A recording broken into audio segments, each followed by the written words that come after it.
Here we are back at the show.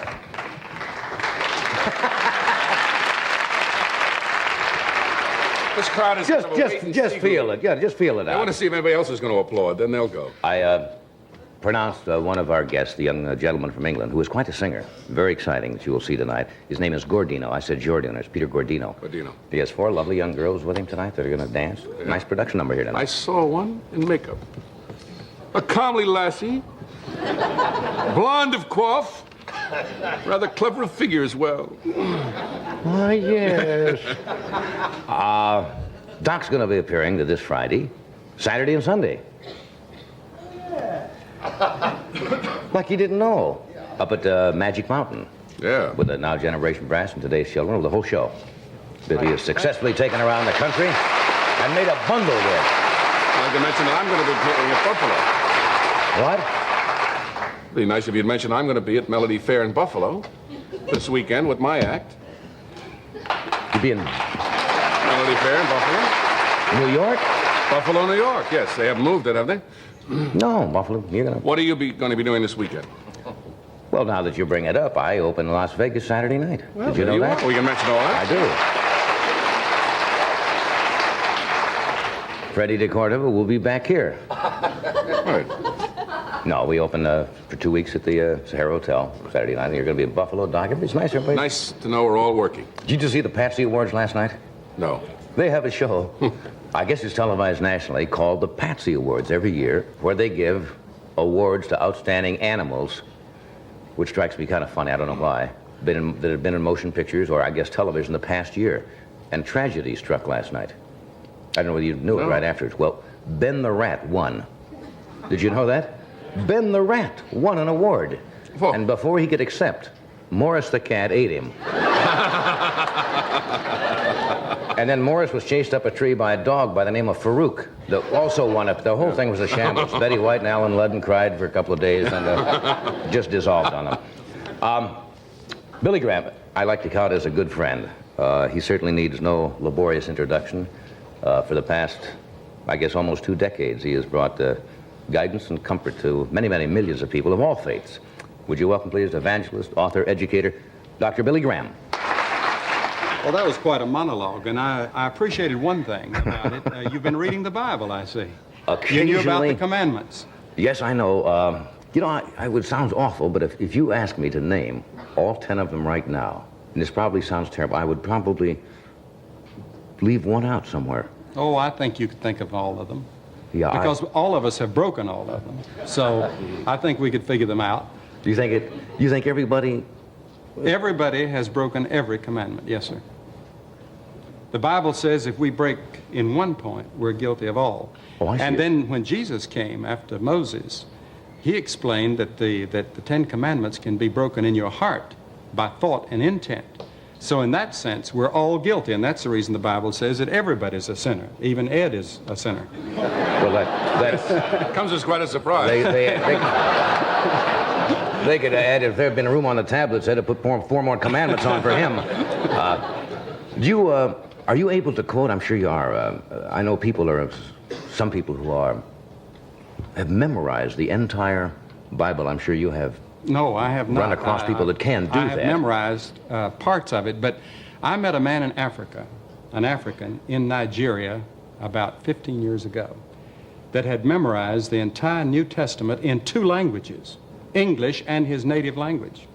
Well, that is incredible. And I have met a number of people, not in America, but I've met a number of people in foreign countries that have memorized the entire Bible. I met several in Korea last week that had memorized the entire New Testament. That's incredible. That requires some kind of almost special... And there are, you know, and yet it's not so much because there are less words in the New Testament than in the average Sunday edition of the New York Times. And, you know, many people read the New York Times through every week. Well, you could read the New Testament through every week if you wanted to. I didn't realize that. Do you like what they have done? Do you like the modern interpretations of the Bible? And I read that they're working on now more or less an updated version of the King James. Yes, there are a number of, in fact, there's about one version, I'm told, a week coming out. Right. Some biblical scholars seem to feel that it loses I guess, something in the modernization. Well, it does in some areas, but in others it makes it clearer, because you see, when Jesus and the other people in the Bible were speaking, they spoke the language of the people. We no longer speak that King James Version language, Elizabethan English. And many people don't understand the Bible just because they don't understand that language. It's no longer the language that America speaks, no longer the language that Britain speaks. I have people in areas where I come from, in North Carolina, up in the mountains, that some of them still speak Elizabethan English. Is that true? And some of those old hillbilly songs that we have are really from the old Scottish songs of 200 years ago. You just mentioned Korea a moment ago. You've just been overseas and in Korea, and I understand the crowds were the largest you've practically ever played to in your life. Well, they are probably the largest that anybody has ever spoken to in history, because the smallest crowd we had was 500,000. And the largest crowd was last Sunday afternoon. We had 1,100,000 in one service. And that was so incredible that I could hardly take it in. Now, you're not talking about television, are you? No. Really? I mean, an actual mass crowd. of people. We had 7 cameras on it. We have pictures of it, and it will be on television soon. Well, we have some film excerpts, I think, of this crusade that you've made overseas. That is incredible. It's got to be a overwhelming feeling to stand up in front of a crowd. Well, a historian told me the other day that the nearest that he knows in history was Dwight Eisenhower when he went to India in, I forgot what year, I think it was 55, and had about 800,000 that he spoke to at one time. But this crowd was electronically counted, and the organizers that counted it had a very ingenious way in which they counted. And so I would say it was fairly accurate. It might have been under or over. Some people thought it was over, some under. But it was somewhere in the neighborhood of 1 million people. That's incredible. Can we show some of these? We have a short film clip here. I believe this was shot in Seoul, Korea. Seoul, Korea, that's correct. And I haven't seen this film. Billy, you can comment on it. That is our arrival at the airport. My wife and I are arriving at the Seoul airport about 2 weeks ago. And that is my wife, and they came out with all their flags, and a choir sang. They Was had this your government first, officials. No, I was in Korea during the war, the Right. Korean War, about 22 years ago, and spoke to people. Now, these are people here that when all-night prayer meetings, they stayed up all night to pray, and every church in Korea has a prayer meeting at 4:30 in the morning. And the Korean church is growing. Now, there's my wife and me in the plaza, which is 1 mile long, a paved strip, 1 mile long and about 1/4 mile wide. And we're talking on the day before the meetings begin. That's where the people are going to come, and they've marked it off so they can count the people.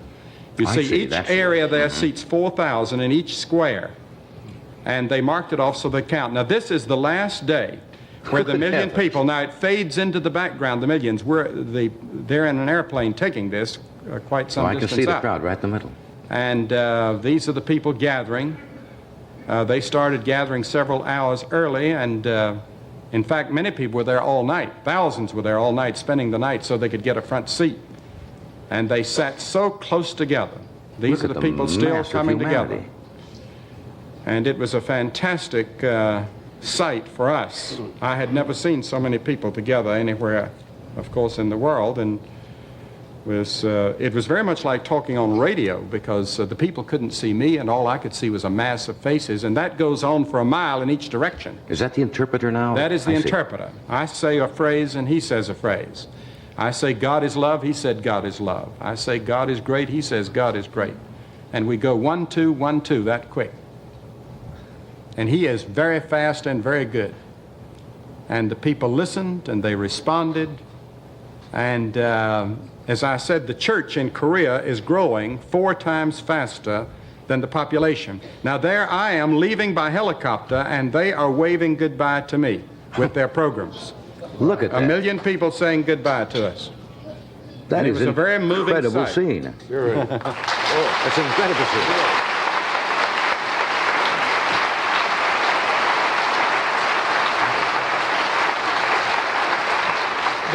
There's a great religious revival on all through the Far East. And as a matter of fact, I think the center and the gravitational center of Christianity is shifting now to the Far East. And this is happening in areas in Japan, in Thailand, in the Philippines, in Indonesia, more in Indonesia than any other country. How do you account for that?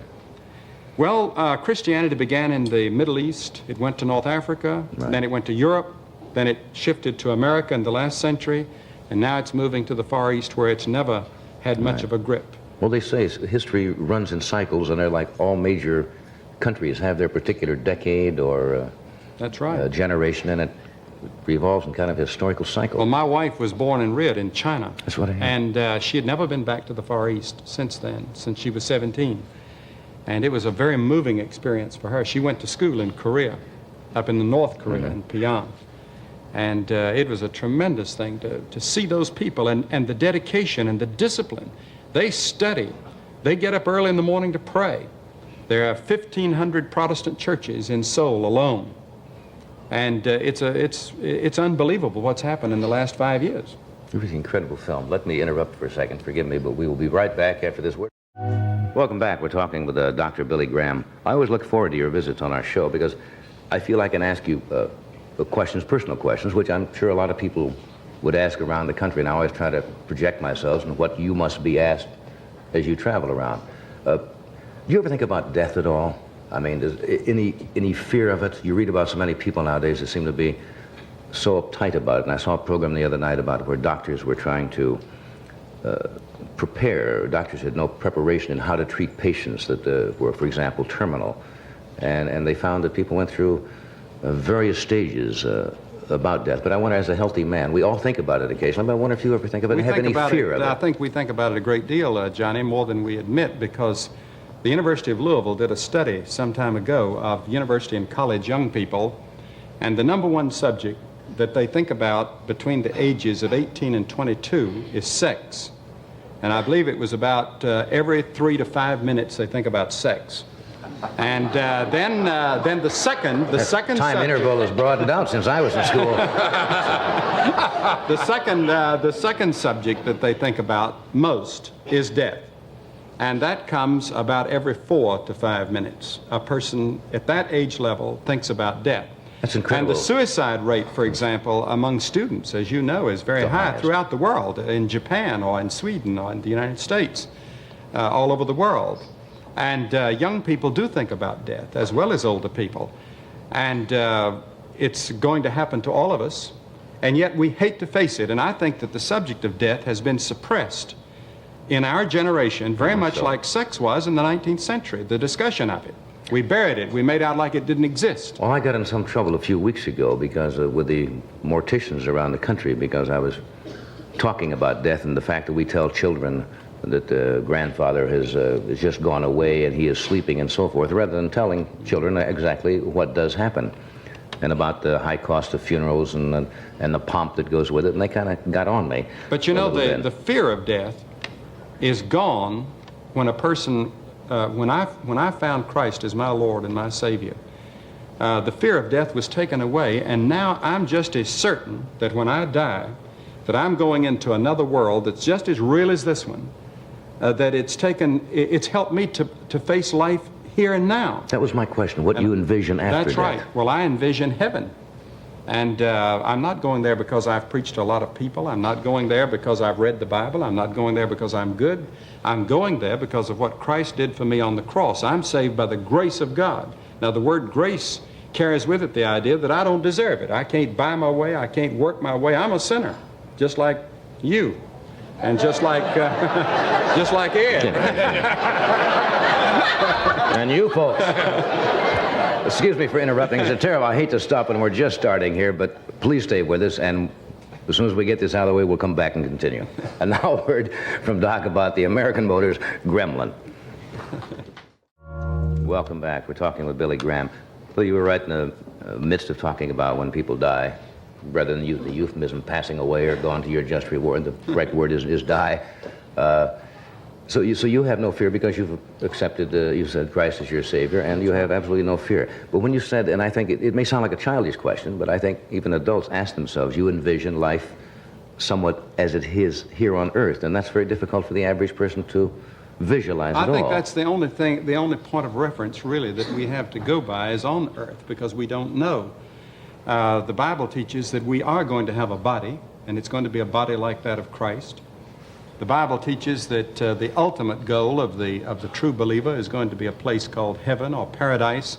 It's not going to be a place where we sit under palm trees and have a beautiful girl fan us, as some people envision heaven. It's going to be a place where we work. And I think that we are going to be able to go from planet to planet and from one part of the universe to the other, and I think we're going to be able to go as fast as thought. And I think we're going to have other worlds to conquer. We're going to have tremendous enterprises that we're going to do on other planets. And I think there are many indications in the Bible about this. We're not going to go and just sit down and rest and relax. Now, the first few years, I'd like to rest a while and play a little golf. Sure. And I hope they have golf balls and They have the a whole great thing course. up there. They have a great course. Because I'll miss it if we don't. But I asked my wife one day, who's a great student of the Bible, I said, Ruth, do you think there's going to be golf in heaven? She gave a marvelous reply. She said, if golf is important for your happiness, it'll be there. Can't argue with that. Do you also envision for the sinner that, say, doesn't accept in the Christian religion Christ as your Savior, that there is purgatory, per se? Do you think there's that kind of a God that would condemn or damn people? But when children grow up, you know, they are told this very often. You be good, you go to heaven. And that's the child's concept of heaven, is sitting around on a cloud. Mm-hmm. If you are bad, you will be punished. And that's kind of a frightening concept for a young mind to grab a hold of. It is frightening, and it should be. I think that the Bible says the fear of the Lord is the beginning of wisdom. And we have a false concept of God. God is a God of holiness. He's a God of righteousness. He's a God of judgment.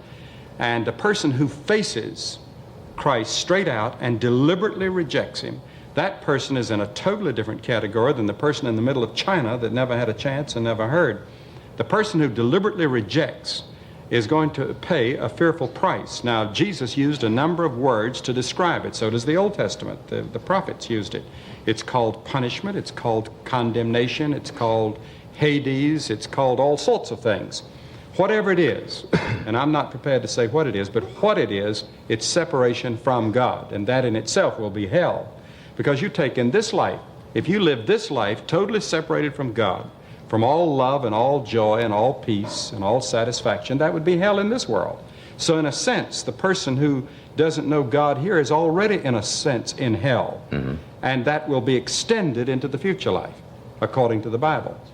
And I think it is something to contemplate. I think that we're taught that fear is very important. I teach my children that to watch out for rattlesnakes, because we have a lot where I live. I teach them to be careful in traffic.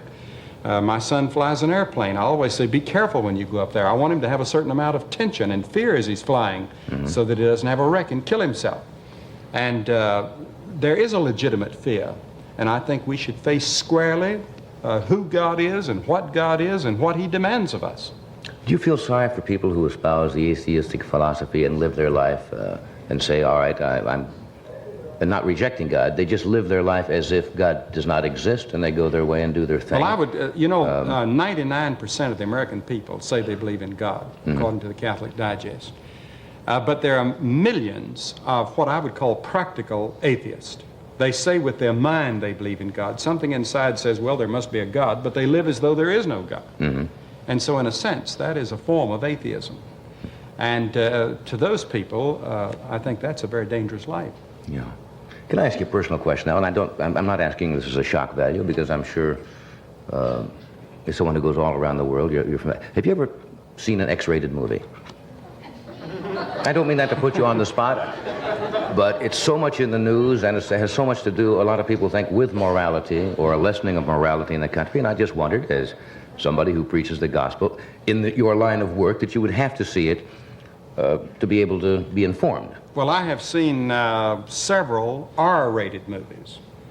I saw 2 in a hotel where you call down and order room service, and they turn it on your television screen. I didn't know that. And I went to see. I saw one with my son in London. He wanted to see one that he said was a marvelous picture about motorcycles.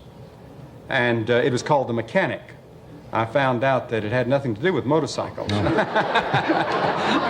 And it was AAA rated in London. That was supposed to be excellent, but they killed people in every way possible. I think that you can kill, and people died in every way possible you can die. And the the R-rated in this country, I think, would come from the violence rather than sex. There was no sex in the picture. Right. Would you No, say... I don't make it a practice to go see. Oh, I didn't mean it that way. I think what I was trying to draw, do you think that, say, a young person, and using, they'll say the word normal, I'm not talking about the average young person, would be more adversely affected by exposure to an explicit sexual film than he would to excessive violence in a film where, as you say, that there is killing and murder and garrotings and so forth for no rhyme or reason?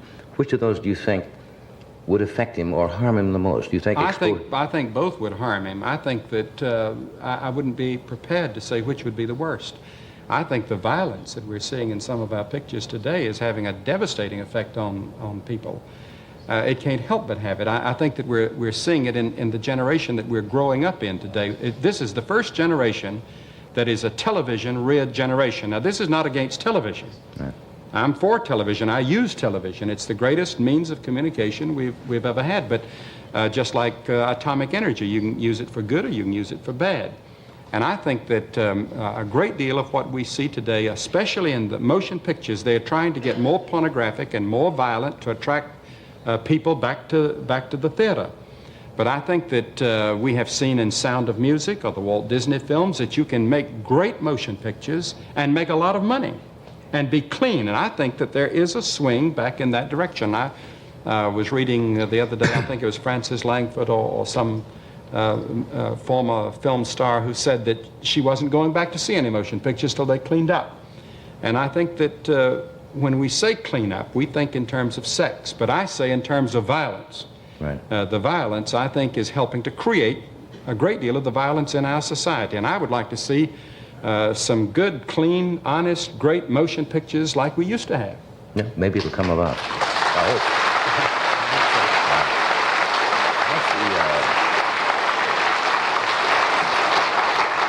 You know, if you want to see a good movie now, you have to wait and see something on The Late Show maybe and see something that was made about 25 or 30 years ago. They're all playing, too. What's the most often single question you're asked? I suppose that the one that I would be asked the most is, how do I find God?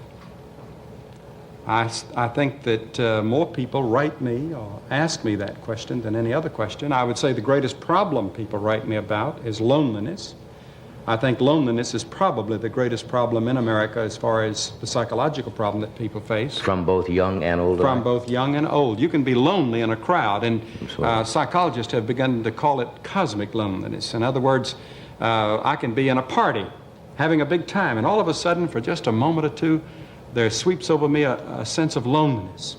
And I personally believe this is a loneliness for God. We're made for God, and without God, we have a loneliness. There's a dissatisfaction, and we never find it. No matter how powerful or how rich or what pleasures we have, there's something empty there that only God can fill. You were just telling me during a break your schedule coming up, which is incredible. You leave tomorrow, I believe, for Atlanta? Yes, I'm going to Atlanta, and we open in Atlanta next Monday night in the Atlanta Stadium where the Falcons and the Braves play, and we'll be there for a week.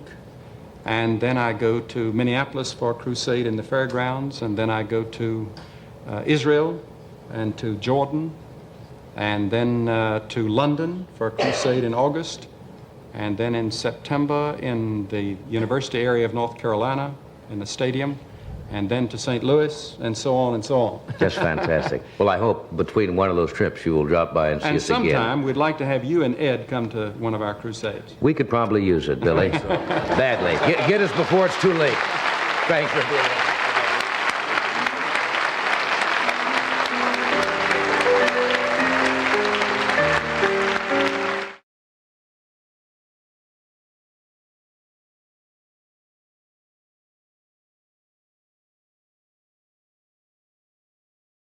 On NBC.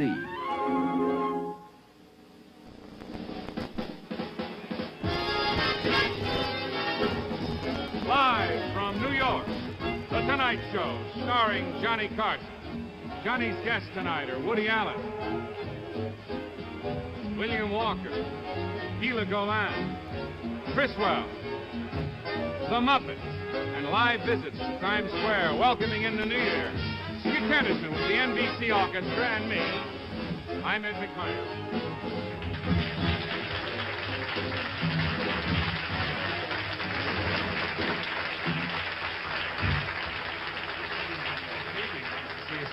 You know what is worth your life to get into this building? Yeah, it's very I difficult. was outside briefly. Am I right, friends? I think they're not hostile, but they're a little sore about downstairs. I don't know what it is. I tried to get in the door, and I was barred. I walked on the other side, and it's tough when you've been here, 3.5 years.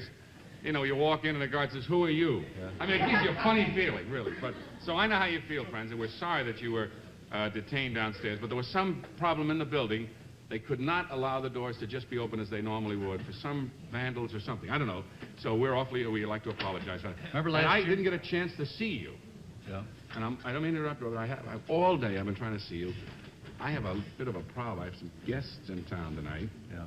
And I wonder if could you handle a small check for me? A what? Just a small check. Money? Just a little small check. I didn't get any cash. A little tiny, little small check. Get out of here. Have you seen this? It's a real check. Look at this. They claim you can write a check on anything, the back of a menu or anything, as long as you put the bank in your name. And there's a check. I'd like to make that out for about 3 cents. Would you handle that? Beautiful. I can just about handle that. In cash? Yes. Okay. I think so. What were you starting to say about last year? Well, remember last year when we finished work here, last New Year's Eve? Remember we couldn't get out of the building? Do you remember that? Seriously? Yeah. We couldn't get... It may happen again tonight, friends.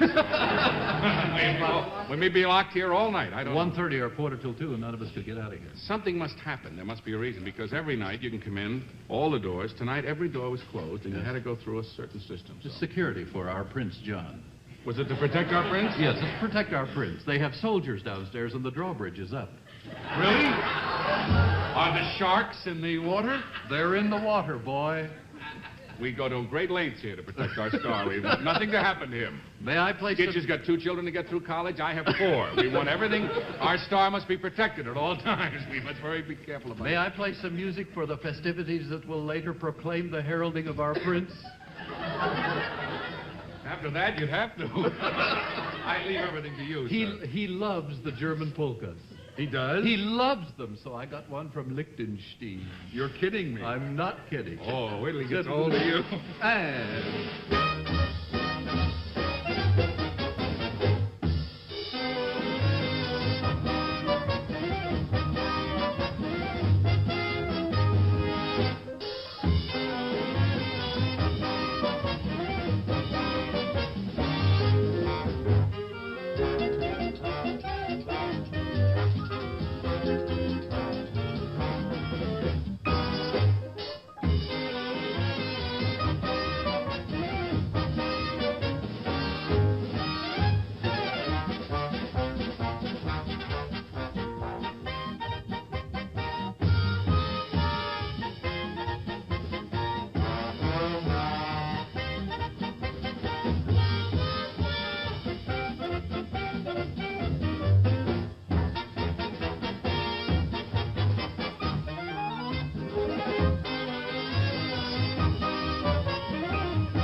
One of the most disreputable performances I've ever seen.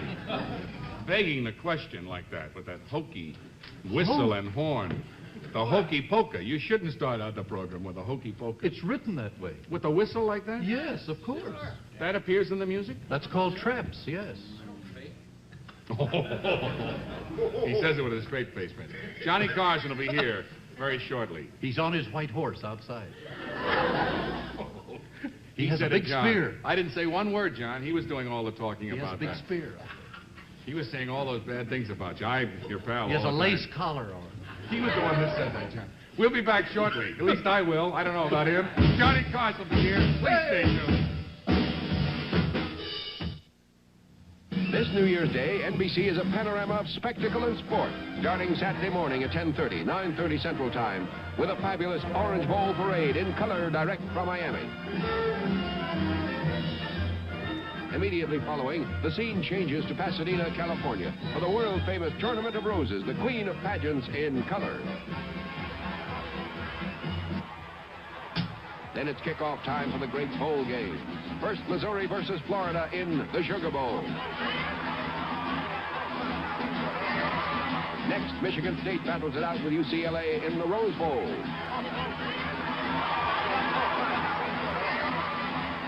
Then in Florida, Nebraska tangles with Alabama for the Orange Bowl crown. All in color and all exciting. Yes, all day long, the great parade. The top football thrills and more are all yours in color Saturday, New Year's Day, on NBC. When you get in your car, what's the first thing you do? Put the key in the ignition, adjust the mirror, release the handbrake, and drive, right? Wrong. Dead wrong. If you didn't include buckling your seatbelt as part of your routine. Here's why. According to the National Safety Council, 4 out of 5 accidents happen within 25 miles of home. That means while you drive, even short distances from home, you're vulnerable to maiming accidents, even death. But when you buckle your seatbelt, you have an extra margin of safety between you, the wheel, the dash, and windshield of your car.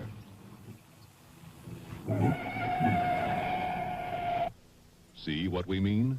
So every time you get in your car, do this. Put the key in the ignition, adjust the mirror, release the handbrake, and make it a habit. Always buckle your seatbelt. We're back, Ed. Oh, would you care for a limerick? Oh, by all means. Yes. A certain young lady named Hannah was caught in a flood in Montana. Banana. As she floated away, her beau, so they say, accompanied her on the piano.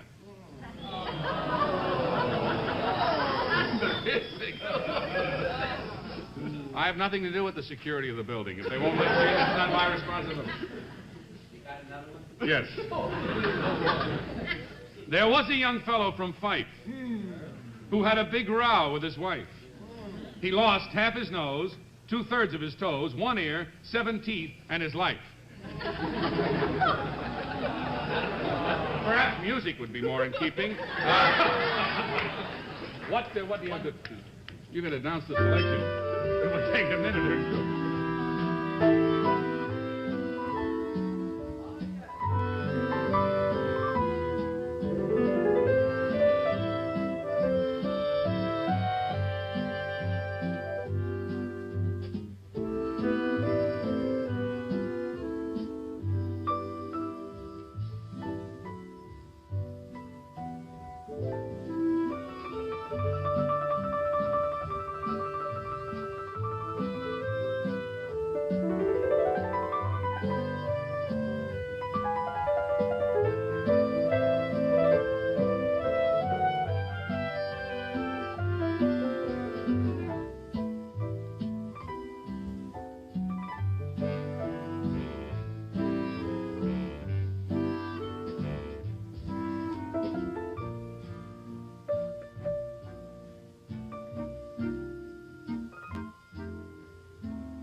Don't you understand? You cannot be disreputable like this. The prince has not come out yet. When he comes out, may I be disreputable? Yes, you can be as disreputable as you always are, but not till the prince comes out. I tore my music. Well, you are murder. Oh! What happened? There was a sword just came from the woodwind section, right? Please explain to all of us what happened. Well, you notice what I said? I tore up my music. Yes. Somebody aft applauded. I mean, in this section back here. Somebody back here. Could you pinpoint? Names, please. No names. No Could names. we ask the other members to tell us who it was? Oh, I think Doc would be happy to tell. Doc, who was it, Doc?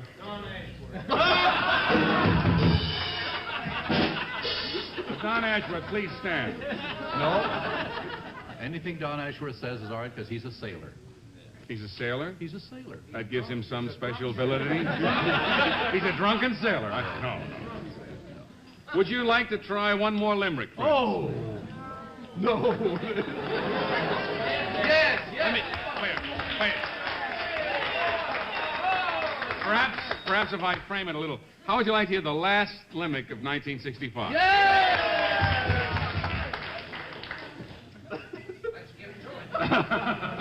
There was a young man of devices, whose ear were of different sizes. The one that was small was of no use at all, but the other won several prizes. Johnny will be here very soon, I hope. Stand by. Oh, yeah!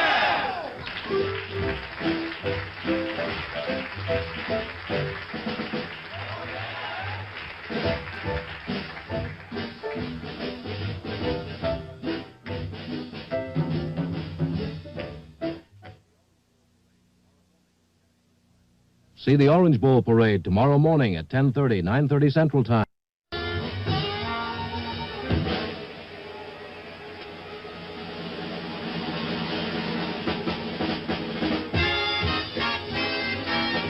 From New York, live, The Tonight Show, starring Johnny Carson. Johnny's guests tonight are Woody Allen, William Walker, Gila Golan, Criswell, The Muppets. Live visits to Times Square, welcoming in the new year. Skitch Henderson, the NBC Orchestra, and me. I'm Ed McMahon. Good evening, ladies and gentlemen. Welcome to The Tonight Show. Johnny Carson will be here in just 60 seconds. Right now, a word from one of our sponsors, L&M Filter Cigarettes.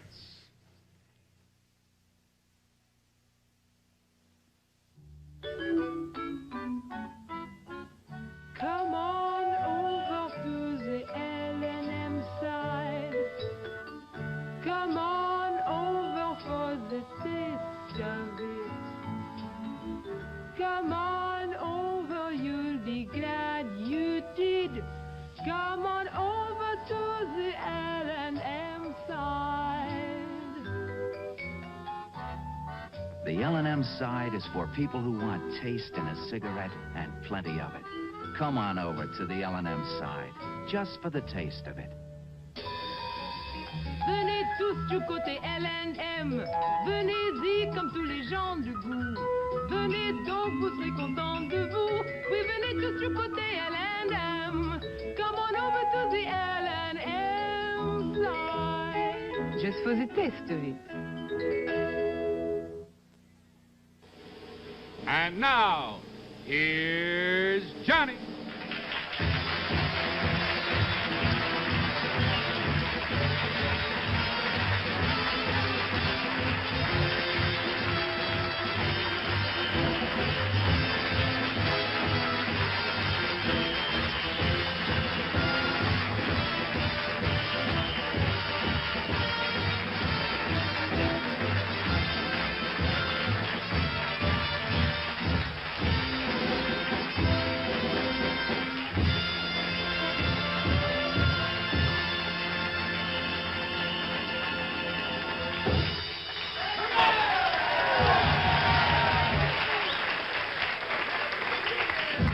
And may the bird of paradise lay an egg in your old lang syne.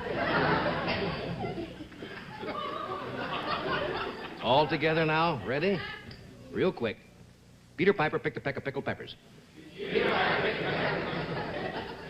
Oh, you started early this year, didn't you? Applause is not necessary on New Year's Eve. Just kiss me at midnight. Sit down, sir. I said midnight. You like this? Nice. This is my Simplicity Jiffy pattern 1097.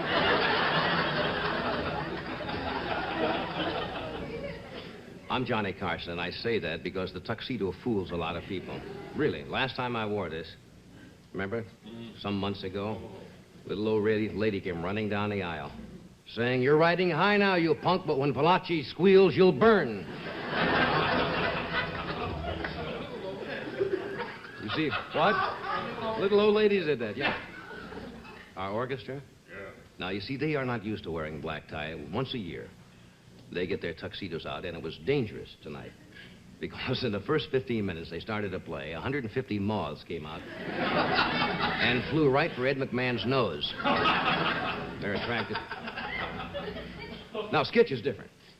Skitch is used to, formal dress. As a matter of fact, he wore that same tuxedo, or tuxedo, when he was a cabin boy on the Bismarck.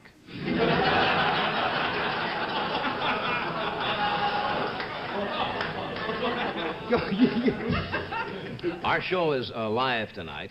Our audience is a little canned, but our show... See, now, what sometimes happens on this show, those of you who've watched it probably know, we tape it usually earlier in the evening. And sometimes the censors at NBC occasionally will bloop out a little word or something that they think is going to, upset the country. But tonight we are live. Right. But the lady from the NBC censorship department is here in the audience, and she is prepared at a moment's notice to rush down here and stuff her bustle in my mouth. She's no youngster, eh? Oh.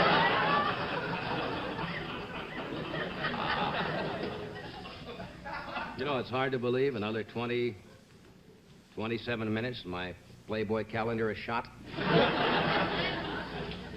We have a surprise at midnight tonight, not just because it's New Year's, but at midnight on our stage, Mike Quill will appear and turn a subway into a pumpkin.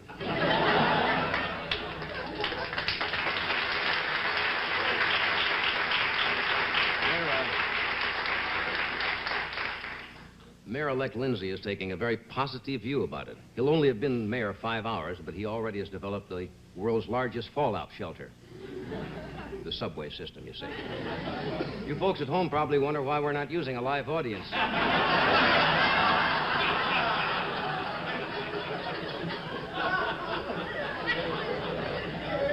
Now, if there is a strike tonight, folks, you may all have to sleep here tonight, which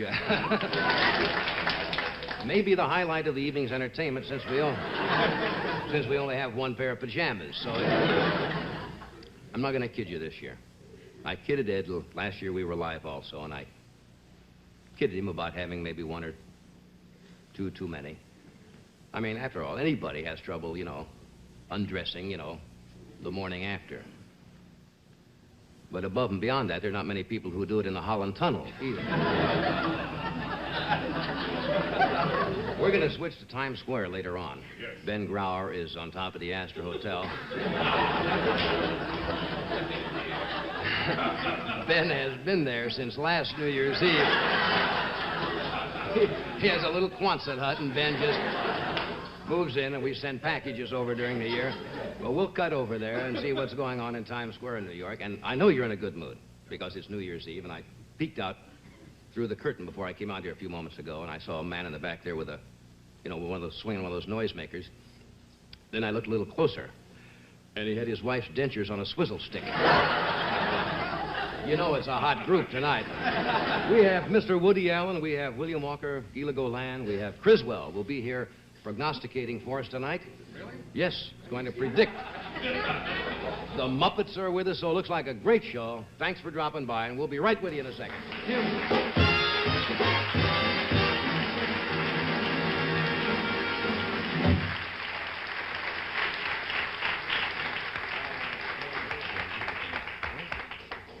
Am I all right tonight? I love that. You can't pick on me too much tonight, can you? Beautiful. I'm not too mad about the tie, but I like the wrist.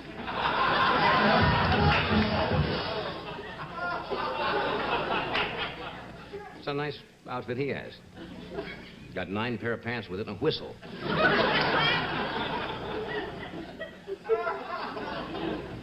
Now here's Caroline O'Connor, Standard Brand's own Miss New Year's. Hi, everybody. What is this all about, Caroline? Well, I'll tell you, this is Chase and Sanborn Coffee. We're having a swinging party, aren't we? A swinging party with coffee? Why, of course. Who ever heard of a good party without heftier Chase and Sanborn Coffee? Maybe that's right, I think. You really think Yeah, so? I'll try some. That's for the crew. Oh, you're playing favorites again? No. Now, Ed, don't you worry, because you'll get your Chase and Sanborn later. A big cup, heftier with extra flavor. That's what I want. Extra richness. Meanwhile, how about giving me some help? All right. Why don't you pour these just delicious Planters dry roasted nuts in this bowl? Oh. These are great, aren't they? Oh, they sure are. They're crispy good. Cashews. Go ahead. My now you're going to... Oh, he just loves his work, this man.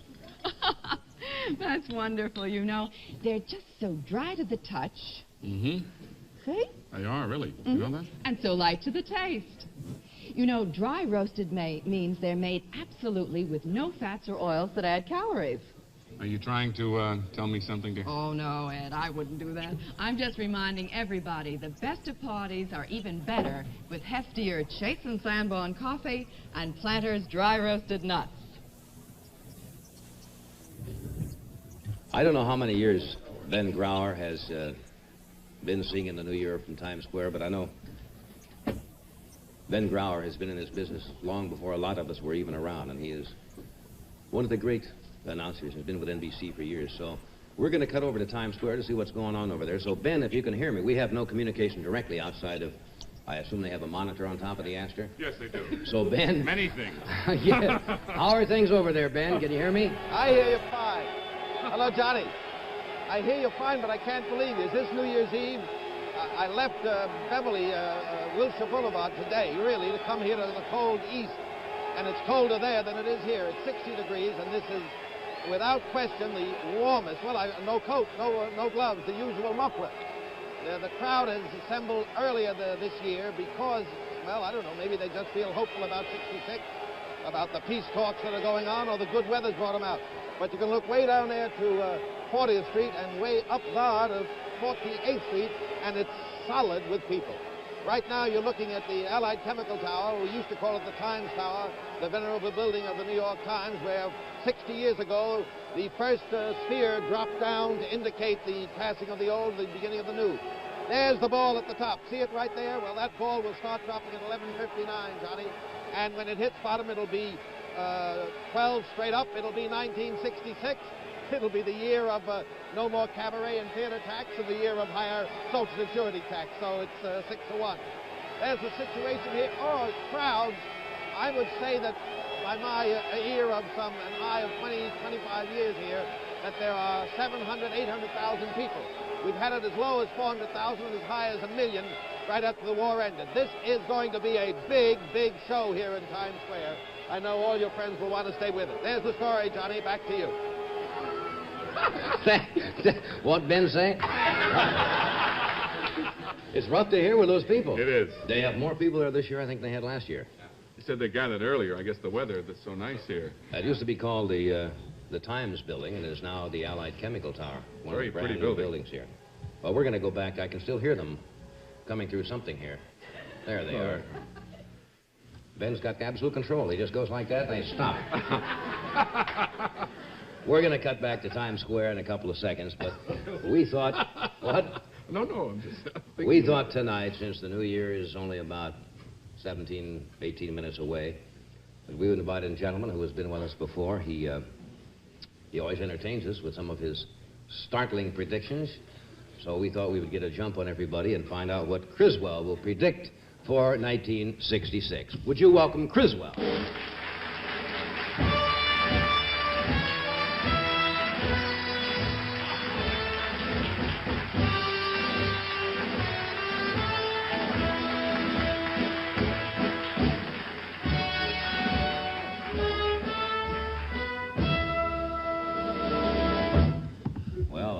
A Happy New Year to you, Griswold. It is a great honor again to be with you and all of your friends on New Year's Eve of 1965. And I'd like to say greetings, my friend. We are all interested in the future, for that is where you and I are going to spend the rest of our lives, whether we want to or not. Well, you can't argue with that.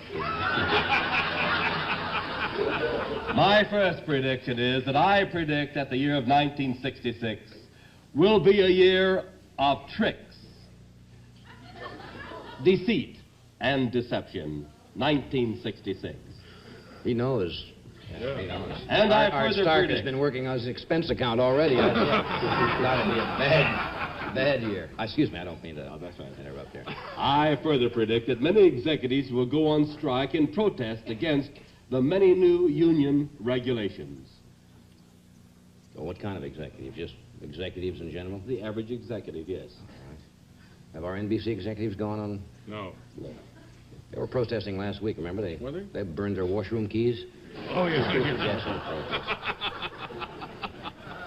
I predict a family coat of arms will be the new fad in America. Yes, a new family American pride in your own personal family right here in America, and the family coat of arms will be your #1 fad for 1966. That's interesting. Do you have a coat of arms? No, I have one. I'm not aware of it. But I'm going to get one tomorrow. It'd be better if you want to, come out right. I predict a dude and a nude ranch will open somewhere in the Midwest. A dude and a nude. That's right. Somewhere in the Midwest. And I'll lay odds you won't hear a discouraging word either.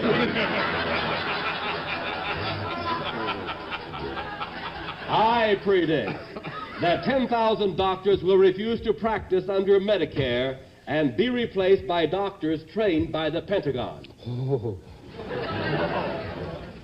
That's interesting. I predict that the slowest races of all times at the Olympics in Mexico City, due to the difficulty of breathing in that high altitude. Well, that makes sense. Remember, you were... Yes, Ed was in Tijuana once and had difficulty breathing. I remember. And here is a rather long-range prediction, because I predict that in 1976, people will no longer be buried due to a shortage of land. In fact, there will practically be no more land left anywhere. And I predict that these people will be cremated and placed compressed in tiny cubes about the size of dice. That's really crapping out, isn't it?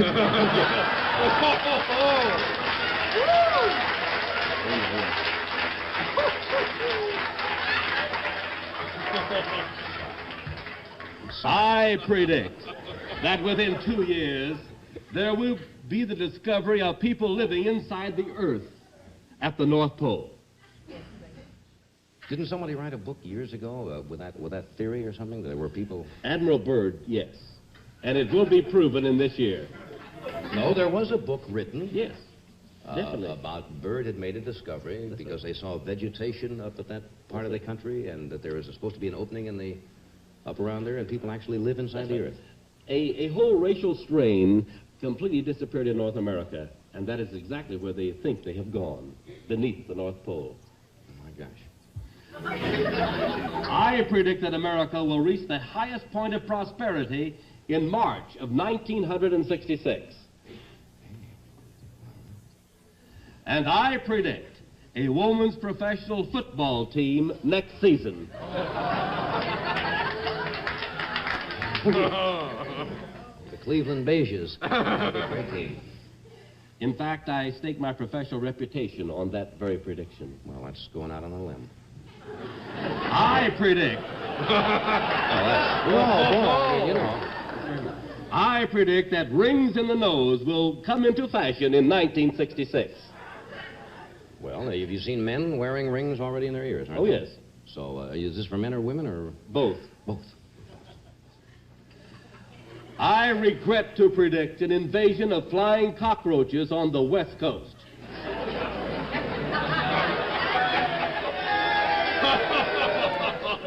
Aren't we going out there in March? Yes. Our show is going out. That's probably what you have in mind there. We're flying out. Yes. I predict that hotels and motels will install television sets with tow control.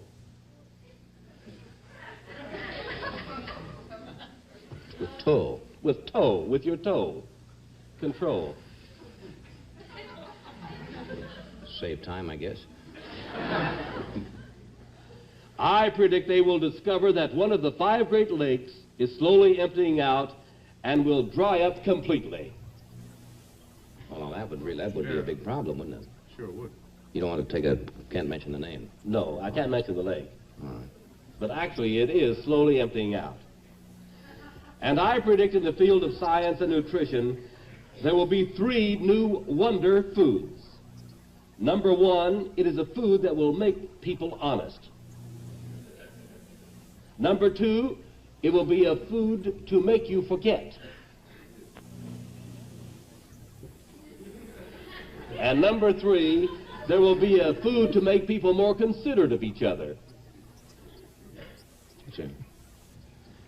And now, due to many experiments, of course, when rats eat this type of food, the rats have a better memory. Well, they've already tried this out. Oh, yes. It's off the drawing boards. It's into practice at the present time. A rat that has a better memory. What's a rat got to remember? Well, I mean, I wasn't, didn't want to medically examine it, but... And now I'd like to fearlessly predict the most exciting event to come in 1966. I predict there will be an American on the moon. A 20th century Columbus of outer space in our very own time. Now, I'll applaud. I'll more for that one.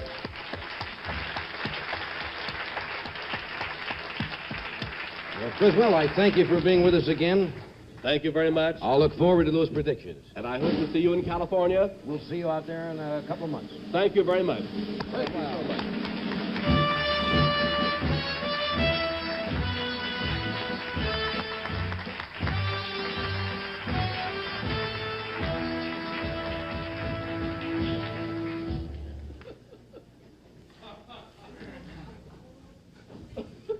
And now, for antiseptic throat aids, here's Ed, who's an authority on 3-way action. Well, actually, I wouldn't go so far as to say that, John. I'm not an authority on 3-way action, but F&F, the folks that make F&F, and of course the antiseptic throat aids, they are authority on the 3-way action that you want when you're suffering from painful minor sore throat pain. When you have a raspy, rugged throat and it hurts, well, that's why there's salicylamide in antiseptic throat aids, to soothe painful throat membranes. That's why there's Banacol, to kill millions of germs on contact. And that's why there's terpene hydrate, to relieve congestion. Relief? Yes. And pleasant tasting, too. You'll like the cool, minty flavor of antiseptic throat aids as they dissolve in your throat. Now, remember, for a cold, follow whatever advice you think best. Rest, aspirin, or a cold capsule. But for the miserable sore throat that you have, get soothing relief with antiseptic throat aids. Brought to you by the folks who make F&F cough lozenges, which also contain germ-killing Banacol. We thought we ought to check just briefly with Ben, see how things are progressing. We're just going to cut away for a few seconds. So, Ben, how are things going over there? We're doing fine, Johnny. I predict, there's been a lot of predictions the last few minutes. I predict that in that crowd down there, 1,843 girls are going to be kissed in the next minute by total strangers. In fact, it's going on right in front of my eyes. They're youngsters, and they're using every opportunity for fun and adventure as the minutes creep along towards the magic midnight. The ball is still suspended 100 feet above the Allied Chemical Tower. The crowd grows constantly. The weather remains mild. The climax is predictable. 52, that means in 8 minutes from now, it'll be crashing into 1966. We'll be seeing you then, Johnny. What do you say? Say about 3 minutes to go before the big moment. How about it? Okay, Ben, we'll be back with you. How would you like to be in the middle of that mob? No, thank you. Could you hear how many people did he say were over there? 1,400,000? Oh, it couldn't be that. No. Couldn't He be said that. about 1,000. Count them again, Ben. 1,000 1,400 to be kissed. We want what? Young ladies would be kissed by strangers. Oh, well, that was that's his all right. prediction. We couldn't think of any better way to start off the new year with a pretty gal. And this one is a real beauty. She's with us in California. Yeah. She's a delightful young actress who's had good success in this country. She's from Israel. Would you welcome Gila Golan?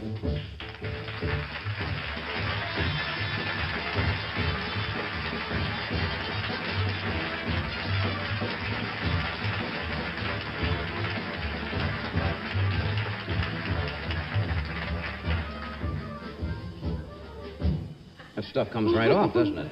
I'm so sorry. Don't you wear that kiss-proof stuff? No, I guess they haven't got one here. How are you? Fine, thank you. It's really very good to be here in the New Year's. How'd you spend last New Year's? What'd you do? You remember? I think I was in Times Square. You're kidding me. Yes. You would actually go there? I mean, Yes. there's nothing Well, wrong I'm with a it, but tourist in it's... this country. I should see everything. How long you been with us now? Well, now close to 4 years. Yeah, you've had a busy year in the motion picture field, haven't you? Yes. How many pictures? Now, I'm in the business, show business, about a year and a half, and I've made Ship of Fools. Ship of Fools. As an ugly duckling, and then I've made Our Man Flint, which is going to be released in January. Yeah. And Didn't you do a picture with Jerry Lewis? Yes, 3 on a Couch with Janet Leigh and Marianne Mobley and Leslie Parrish. 3 on a Couch. Yes. Yeah. You know what it is all about. I'm playing a part of a cookie girl which hates men but loves cowboys. Aren't cowboys men? Well, not in the picture. Oh, I can bite my head. No, it's really, I sort of don't know to word my surprise.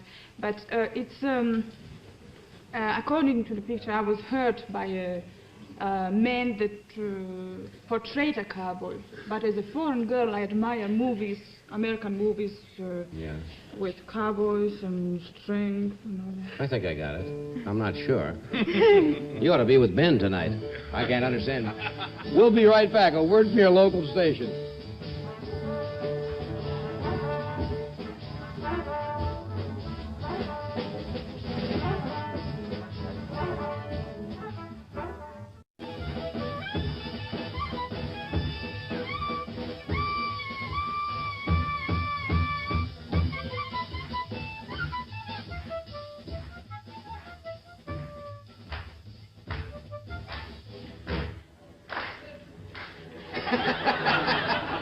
There's some party we got going here. We are live in New York tonight from Rockefeller Center. We have, what, about 30 or 40 seconds before we're going to go over and see what happens. Now, as I remember... Going into midnight. Yes, going right into midnight. Who is he? That's the new year, you see, 12 o'clock. When the big hand and little hand are both on 12. It's our producer. We'll be working with Clay soon. We're going to go over there, and that ball on top of the Allied Chemical Tower starts to fall down, right? Yeah. And at the stroke of midnight, it's... Where is it? Well, I don't, just comes down somewhere. But it's an exciting moment, and we're going over there right now. Ben, we're going to turn it over to you for a few minutes. All right, Johnny. Ben? You know how they do it? While astronauts whirl around the Earth, they do it with pulley power. And it's going to happen actually up there in 1 minute and 28 seconds. It's midnight in Times Square, about 1 minute, what am I saying, minute 10 to go. The crowd has built slowly but forcefully. You can hear the swell of that noise. There are signs sprinkled all through from youngsters hoping they'll get their hometown on the TV cameras. Many of them say just happy 66. They've been shooting off those 6-inch or whatever salutes, making a big, big bang, trying to say hello to the new year of 66, while a couple of miles from here, Mayor Lindsay is biting his fingernails, and Michael Quill is holding us in the threat of a transit strike in New York. But inevitably, the clock is starting to show that the ball is moving. If you look up there, see it's moving from the 100-foot tower on the Allied Chemical Building. Used to be the Times Tower. Now the Allied Chemical Tower, it's 100 feet, 50 rather, 40, 30, 20. The ball is slowly moving as the seconds tick off. About 25 seconds to go. When it hits the bottom, it'll be the new year.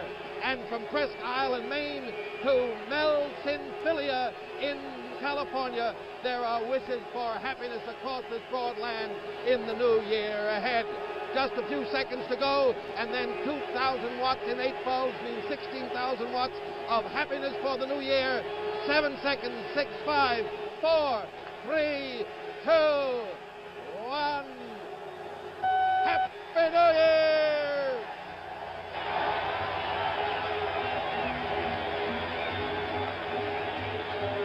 There on the side of the Allied Cutting Tower, innovation, we have it spelled out in great big letters.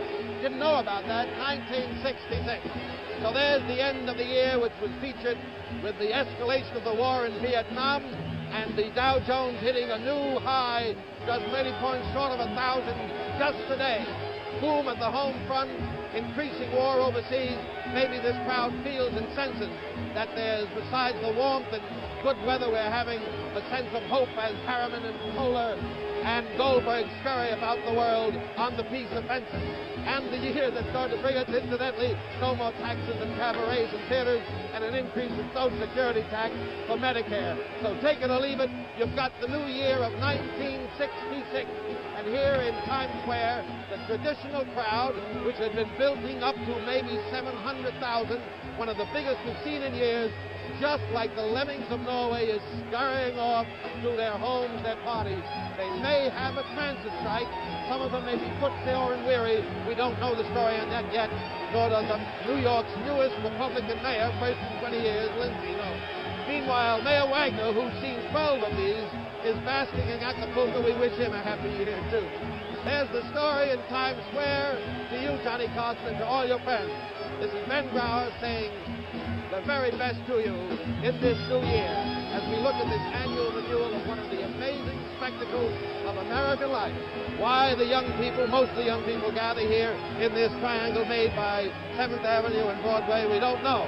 But they do it year after year. They'll continue to do it until there is no more radio, TV, or any communication. A manifestation of the American spirit. Happy 66 is the word from Times Square. Now this is Ben Brower saying the best to all of you, and so long from the Hotel Astor in Times Square. Back to you, Johnny.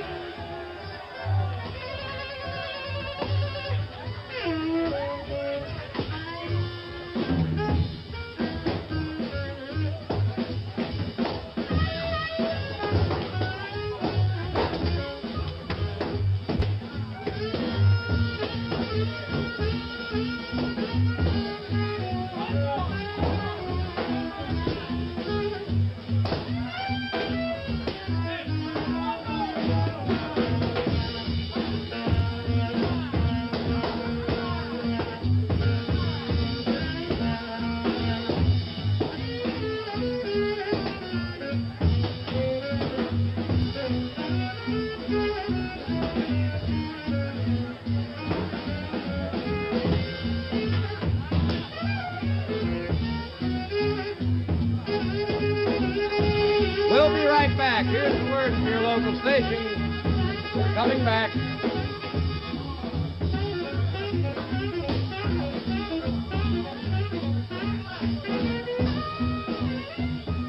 See the Orange Bowl game Saturday at 7:45, 6:45 Central Time.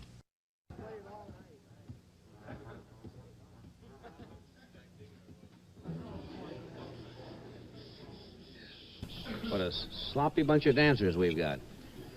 Thank you, Bridget. Hey, that was fun. We're going to go over... we'll go back in a moment and see how Ben's doing, but right now... here's Miss Caroline O'Connor, sales lady par excellence for Standard Brands. Happy 1966, Caroline. Thank you very much, Johnny, and the happiest of New Years to you, too. And you know, I'm really looking forward to this year and being part of The Tonight Show with all of the good foods from Standard Brands. You know, most of these fine products are already favorites of yours. Smooth, creamy, royal pudding, the one that always comes out right. Blue Bonnet, the favorite margarine of millions of women all over America. Chase and Sanborn coffee, heftier with extra flavor. Royal Gelatin, the only gelatin made with vitamin C. New, delicious, no-bake royal cheesecake, and brighter tasting tender leaf tea. And that's only the beginning. new members of the Standard Brands family of fine foods will be appearing this year, and you will hear all about them from me. Meanwhile, from all of us at Standard Brands, to all of you, thank you for counting on us for the best in foods. And a very happy New Year to you all. 1966? How long does that take you before you can write it on your checks at the bank, though? March the 3rd. About March. I'm finally getting around to it. Another year. Now, next year, we'll be here, I assume, next year at this time. I intend to be here. Well, I'll be here. Yep, you'll be here. And, you show up. If I show up, you'll show up. So we thought we ought to go back and see how Ben is doing and let him know that his duties are over. So we take you now to Times Square. And, Ben, it's all over for another year, and you can go home now.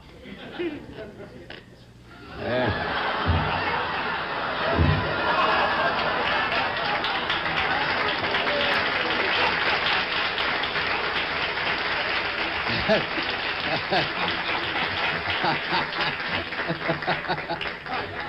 Well, that's showbiz. Now that you've witnessed this tremendous excitement going on at Times Square, our roving NB, you're going to have to watch the monitors here in the studio because we are ready to cut in from around the country and show you how some other people are spending New Year's Eve. First, we take you to the Merrymakers dancing at the Hotel Roosevelt. The music by the one and only Guy Lombardo and his Royal Canadians. So let's take it away. There they are over there. Wowee. New Year's Eve, of course, isn't all fun. Now at Subway Strike headquarters, our new Mayor Lindsay is in arbitration with Mike Quill. Down in Greenwich Village, gay crowds applaud those famous entertainers, the Dolly Brothers. And out in Hollywood at the Roosevelt Cine Grill, one of our staff is still trying to get back to New York. Now, here's a shot of the musicians who was told he could go out and have a drink on the house. Now we'll switch to a party in our control room where one of the secretaries is having a little New Year's Eve drink here. And over at my place, we've invited some close friends in for a little evening of meditation. Those are just some quiet scenes happening around the country. Oh, me. Oh. I think that's about enough of that. That's fine. So that's what's happening around the country. So, what were we talking about? I forgot now. But I thought maybe we could play a game. It's about... Yeah, it's New Year's Eve, some games. That's right. It's about quotations. I'll give you lines of quotations of which famous people might have said. Mm-hmm. And you will tell me who might have said that. You give me a famous quotation that somebody did say. And you give me the name of somebody who might have said it. All right? Now, let's see. Did I make myself clear? Like, for instance, water, water everywhere, and not a drop to drink. Am I supposed to guess who said that? Oh, Mayor Wagner said that. Yeah. Oh, I see. You put somebody modern to an old quote. Is that it? Yes. All right. Or Dean Martin. You got the idea? Mm-hmm. All right. Yes. Okay. I've not yet begun to fight. Sonny Liston. Right. Is that the right answer, or are we going to make our own answers up? Good, one for you. Oh, well, you started off. No, but it's not. Started off the New Year's with a. See, it's up to you, really. I don't know. Oh, I see. Who might have said it? Who might have said it? I see. It is better to have laughed and lost than never to have laughed at all. Eddie Fisher. Elected it. What was that? Criswell. Criswell. All right. I'll do the snappers. You just blow that horn. All right. I think I got the idea. All right? Yeah, sure. A bird in the hand is worth two in the bush. President Johnson. What? Sure. Sure. Well, who did say that? You know really who said that? No. I really don't know. Who did say that originally? Jim? Jim Maxwell should know that. Sorry, Jim, we didn't mean to wake you up. Okay. A woman's work is never done. Go ahead. A woman's work is never done. Well, Discarded 3 already. I've already thrown 3 out. I wouldn't touch that one with a fork. Make up your own joke. I never met a man I didn't like. Here we go again. Zsa Zsa Gabor said that. I could have said it. Yeah. The bigger... Well, no. The bigger they are, the harder they fall. What? The bigger they are, the harder they fall. Liz Taylor. You should have never opened this up. That's a funny idea. Hey, that's fun. We should have some party games. Can't we bob for apples? You don't do that on New Year's Eve. What? You don't do that on New Year's Eve. I do it on New Year's Eve. You get a tub of gin, and you bob for apples, and you get all the apples out of the way as fast as possible. All righty. Now here's a word on 5 days. Here's a word on 5 days. The new antiperspirant deodorant, just a little bit stronger.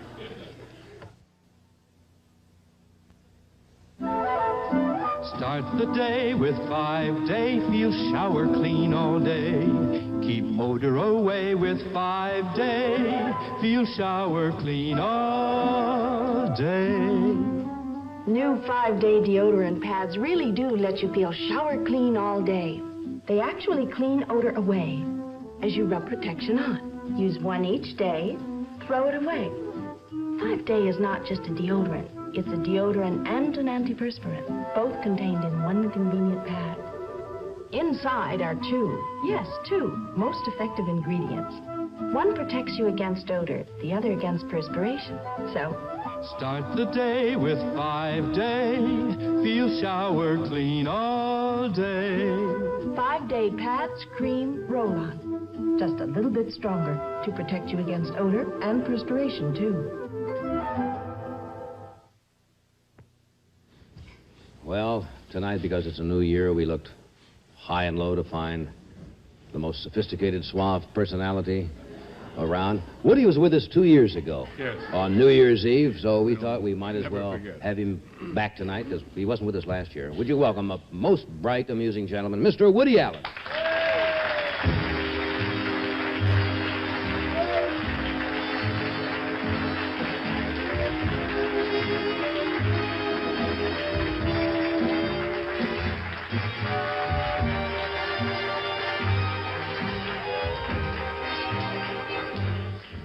Thank you, boy.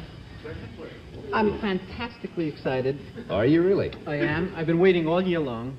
And when 12 midnight comes, I'm going to go crazy.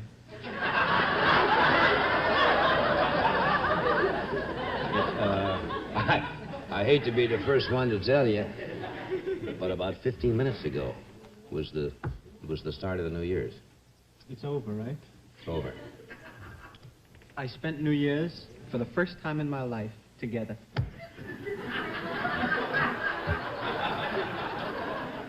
And it's touching in a way, and I'd like to thank the many fans and friends who share with me tonight the welcoming in of 1966, in which I'm looking forward to a year of some sorrows and sighs and some slow moments. Do I look like a sorrow? No, you don't, my beauty. And some delicate moments. Is this one of your resolutions? It's only 15 minutes into the new year. Really sloppy, sentimental New Year's. Really? Yes, I've had some champagne for dinner. Champagne? Absolutely, and I'm just fighting weight. Remember 2 years ago we had champagne here on the set? Yes. And that was the last year we've had it. They said no more of that. People still ask me if I was drunk 2 years ago, New Year's Eve, and I was not drunk. I was pleasantly high, and I I went home after the show and I jumped naked into a vat of cold Roosevelt dimes. What do you normally... That's how I get my kicks. Really? I like that. Everybody has their little, thing going. What do you normally do on New Year's? Are you one of these people who goes to parties or goes to a nightclub and... Last year, New Year's, I think, I was in Paris when we did What's New Pussycat in Paris, and I was writhing in my hotel room with agony. New Year's Eve, I couldn't get a date for New Year's Eve last year. I was living in Paris for about 4 months, and the only French word that I could learn to say was potage, which means soup. You know? And I used to accost strange women on the street and say potage, you know? And if the girl was Jewish, she would make it for me, you know?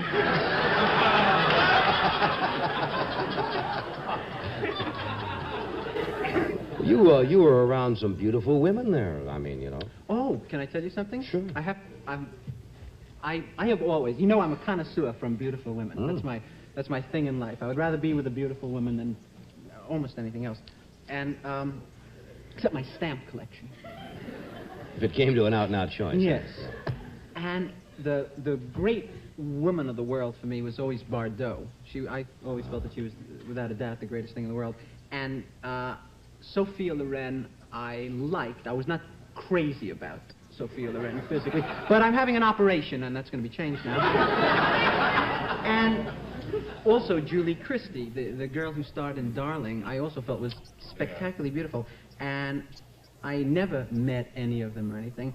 And in the last 10 days, I met all 3 of them. Really? Can you believe that? I was at a party with Bardot, and I lunched with Sophia, and I was out listening to jazz with Julie Christie one evening. Wow. Yeah. Well? You want to hear about it? Yes. Yeah. Well, nothing happened. Tall girl, short girl? Great. Yeah. I'm living vicariously now. Well, Bardot I found good quality, basic good quality, all 32 teeth, you know, and poise. And Loren I found a little tall for my taste. She was a little too what we call zaftig, you know. Zaftig is a, I don't know what kind of word it is. I guess it's Yiddish. Is it Yiddish? Yes. And it means healthy, abundantly conceived, and I think that nails it pretty good. And I had a fabulous time. I was speaking to, I had known Sophia's husband, Carlo Ponti. I hate to drop names like this, but I'm going to. And 2 years. He wanted me to do write a film. We were talking about it, and it was originally, the talk was to star Sophia Loren and Marcello Mastroianni. And I had lunch with Loren, and I suggested that in place of Mastroianni, that since I had appeared in What's New Pussycat, and it was a love story as opposed to a comedy, that I ought to play opposite her in the film. And she laughed. She laughed for about an hour and a half.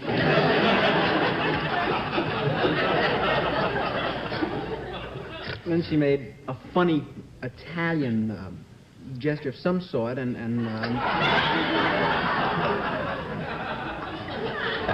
that was the end of the lunch, huh? Yes. So she left and blew the check over to my side of the table. There you were. But it was really fabulous. I met some extremely beautiful women the last few weeks. I envy you. Yeah. This girl is really attractive. She really, is. Thank you very She's beautiful. much. You're very kind. Yes. Are you Israeli or Yes, Polish originally, but Israeli. That's amazing. That's an odd, a rich cross section of humanity rolled up into one incredible.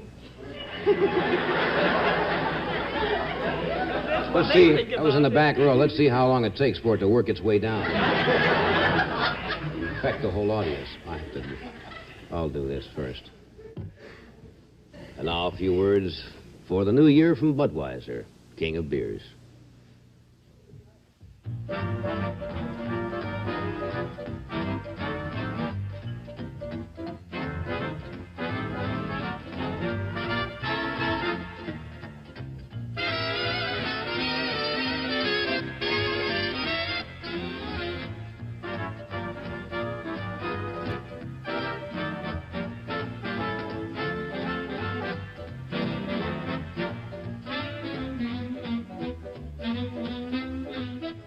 over the world tonight, people are greeting one another with a raised glass and the words Happy New Year.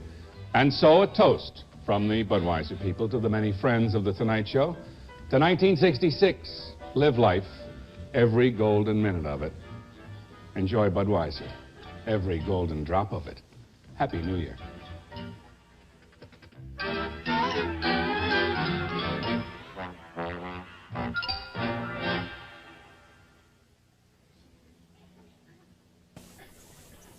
Woody, I've known you for what, a couple of years? At least a couple of years. Oh, yeah. A little longer than that, I guess. I say it's about 3 years now. Yeah. And when you come on this, when we sat around, I never know whether you're telling me the truth or you're making this stuff up about me like all the girls now.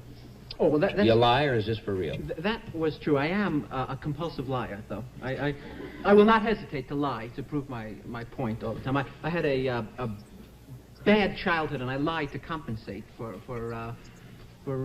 my parents did not want me when I was still... That's true. They put a live teddy bear in my crib when I was young. They were really strict with me. I had to be home 9:30 prom night. When I was a kid. Prom, 9:30? Yeah. I made a reservation at the Copacabana for 5 o'clock, you know. I took my date and we watched them set up. I was once invited, when I was a kid, to Seymour Gutkin's birthday party. Can I tell you the story? Seymour Gutkin. Yes, and I loathe birthday parties because my mother used to make me wear my cousin's hand-me-downs all the time, and she was not my size. You know, it was really humiliating for me. So I wouldn't lose them. My mother used to pin my mittens to my sleeves all the time, you know, and that day I had on a short-sleeve shirt. And I looked like this. I'm pinned into it, you know, just strangling. And I was, without question, the most adorable kid when I was young. I used to identify with Superman. I felt Superman and I had many traits in common when I was, because he used to go into phone booths all the time and remove his clothing, you know. I couldn't stop myself, you know. And I took my parents' best tablecloth, their Hotel Dixie tablecloth, you know, and they honeymooned at the Hotel Dixie. I didn't know that. And, the last night there, my father stole the tablecloth, so it shouldn't be a total loss, you know. This is true. I believe you. And I tied it around my neck, and I draped it behind me, and I looked very menacing, really Supermanish, you know? And I tuck it underneath my little shirt, and I go out on the BMT subway in Brooklyn to the Gutkin affair, and I'm coming into the Avenue J station, and I look out on the platform, and I see Hermina Jaffe being molested. 5 years old, but a swinger, you know? She was sexy. Hermina was yeah, because she had an overbite. And that's, she had the biggest overbite in Brooklyn. Well, at that age, that's... She used to eat a piece of toast and finish the outer edge first on. Train pulls up and the doors open, and I leap out on the platform and I pull out my cape behind me, you know, and she's being attacked by Guy de Maupassant Rabinowitz, one of the worst kids in the In the early 1940s, in the Roosevelt Dewey election, his parents voted for Hitler. And I said to him, take your hands off her, Guida. And he said to me, knock off, Four Eyes. He always told me, knock off, you know? And I'm all set to hit him, and the doors to the subway close on my cape, and the train pulls out, you know? I hang on the outside of the BMT, that is a true... You've had a fascinating childhood. I have had.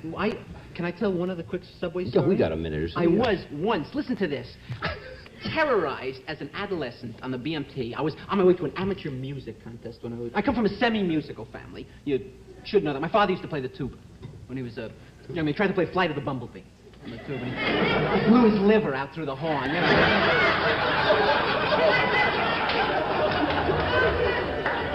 And I'm on the train, and these 12 hoods run on the train, but really hairy knuckle types, you know? Apparently they'd just come from a settlement house, you know, because they were dribbling a social worker through the car. And they stand over me and they start cursing and screaming, you know, and tearing up seats and fibbing, you know, and just... Fibbing? Being negative, and I don't say anything. I just look down, I continue to read Heidi, you know. The leader grabs me by my tongue, and he lifts me up very quickly, and he snapped his knee up violently, and I did one of the greatest imitations of Lily Pons you've ever heard. I hit an M over high C in the subway. I was 2 hours late for the music. No wonder you have this trouble I came now. in third, however. Oh, that's good. That's good. I won 2 weeks at interfaith camp, where I was sadistically beaten by boys of all races and creeds. Well, do like that.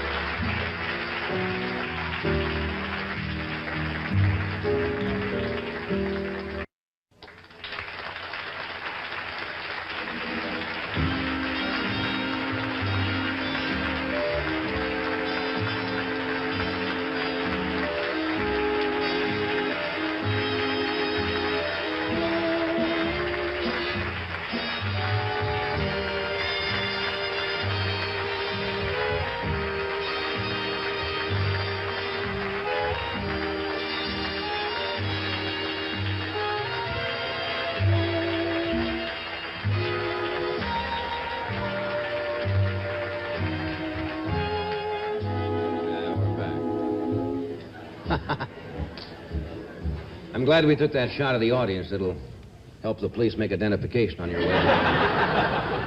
Woody just handed me a note here. A lady called in on the phone or what? Yes. Says your tie is crooked. It was when she called in before, and I thought I would deliver this. Thank you very much. Those things always do that, don't they? It's much better now. One thing you can't. There, how's that? That's perfect. All righty. So. Commercial? Yeah. I better lay out then. Not be too funny for this. Now, a word from one of our sponsors, L&M Filter Cigarettes.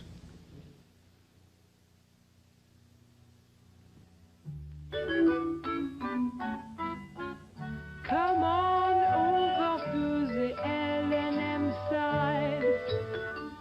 Come on over for the taste of it. Come on over, you'll be glad you did. Come on over to the L&M side. The L&M side is for people who want taste in a cigarette and plenty of it. Come on over to the L&M side, just for the taste of it. Venez tous du côté L&M. Venez-y comme tous les gens du goût. Venez donc, vous serez contents de vous. Oui, venez tous du côté L&M. Come on over to the L&M side. Just for the taste of it.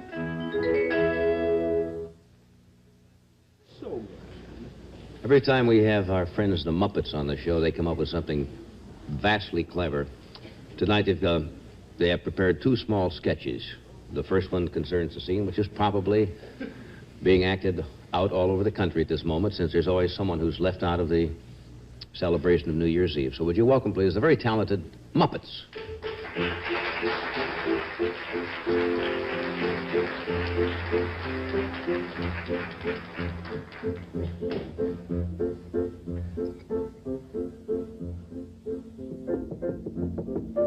Let me in, I hear music. Let me in, open up the door. Let me in, I hear laughter. I don't want to weep no more. Please open the door to a stranger who's weary of trouble and strife. I'll bring you a song on my banjo and tell you the cares of my life. Let me in, I hear music. Let me in, open up the door. Let me in, I hear laughter. I don't want to weep no more.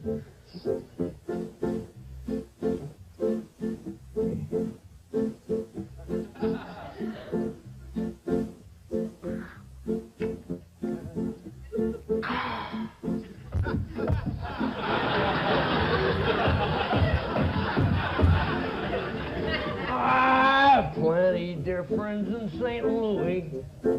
I've plenty dear friends in St. Paul. As soon as their sheriff forgives me, I hope to be back with them all. Let me in, I hear laughter. let me in. Open up the door, let me in. I hear music, I don't want to weep no more.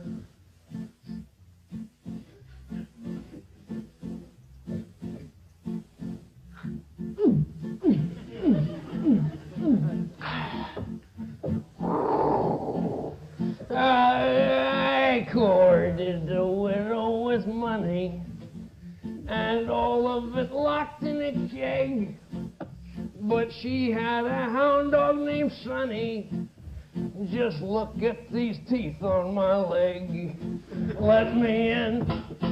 I hear music. Let me in. Open up the door. Let me in. I hear laughter. I don't want to weep no more.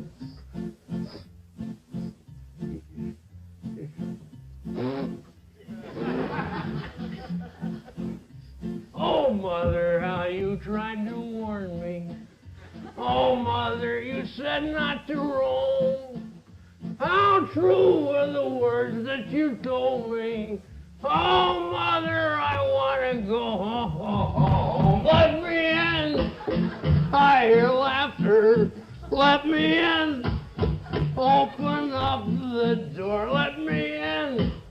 I hear music. I don't want to weep. I don't want to weep. I don't want to weep no more. Oh,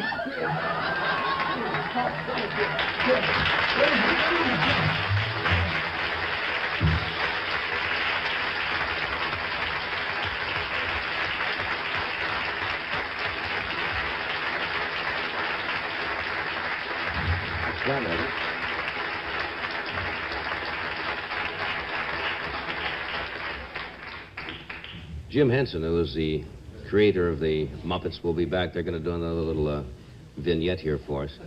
Remember Kermit the Frog? Yeah. Kermit has been with us several times, so we're just making this. It's fascinating stuff, you know it? Yeah. When it's done well. We all set? All set. So let's visit once again the Muppets.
Jim Henson and the Muppets.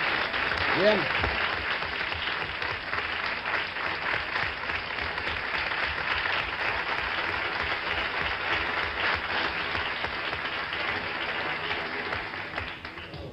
That's one of the cleverest things I've seen in a long time. They do a great thing. Jim Henson and the Muppets. And now here's Caroline O'Connor, Standard Brand's own Miss New Year's. Caroline? Hi, everybody. What is all this? Chase and Sanborn coffee. We're having a real swinging party, aren't we? No, but coffee at a party? Why, certainly, who ever heard of a good party without hefty or Chase and Sanborn coffee? Well, maybe it's... For the crew. You're playing favorites again? No, now, don't you worry, Ed. You'll get your Chase and Sanborn later. A big cup. Good. Full of heftier flavor, extra richness, extra flavor. Meanwhile, how about some help over here? What would you like? Well, why don't you fill this dish up with some real delicious Planters dry roasted nuts? These are good, aren't they, huh? They certainly are. They're crispy good. So dry to the touch. They really are, you know? Sure, yeah, and light to the taste. You know, dry roasted means they're made with absolutely no fats or oils that add calories. You're trying to tell me something. Oh, no, not at all. Just reminding everybody that the best of parties are even better with heftier Chase and Sanborn coffee and Planters dry roasted nuts.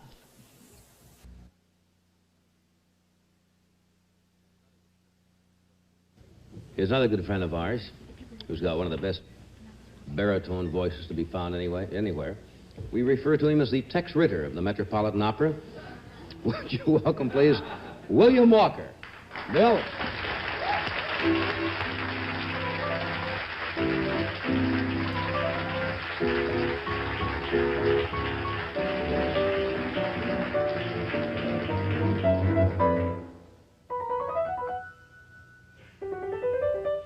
Si può, signori, signore, scusatemi se da sol mi presento, io sono il prologo, poiché in scena ancor le antiche maschere mette l'autore, infatti riprendere le vecchie usanze e a voi di nuovo inviami.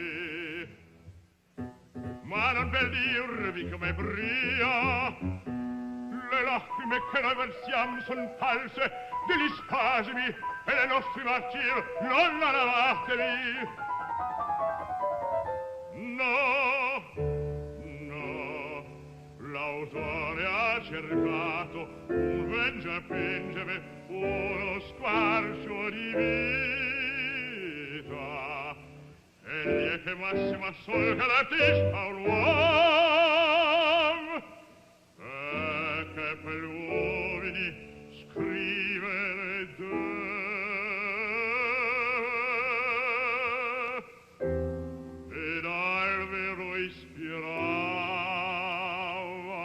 sì. Un nino di memorie in fondo all'anima cantava un giorno, ed egli con vere lacrime scrisse ai singhiozzi, il tempo gli battevano.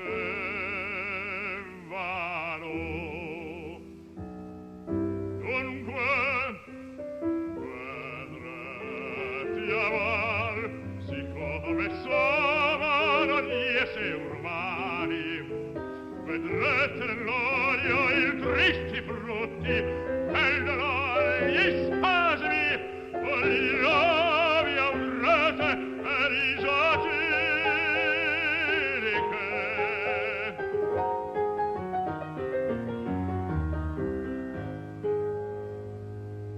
e voi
vi dissi, ora ascoltate come nel svolto. Andiamo,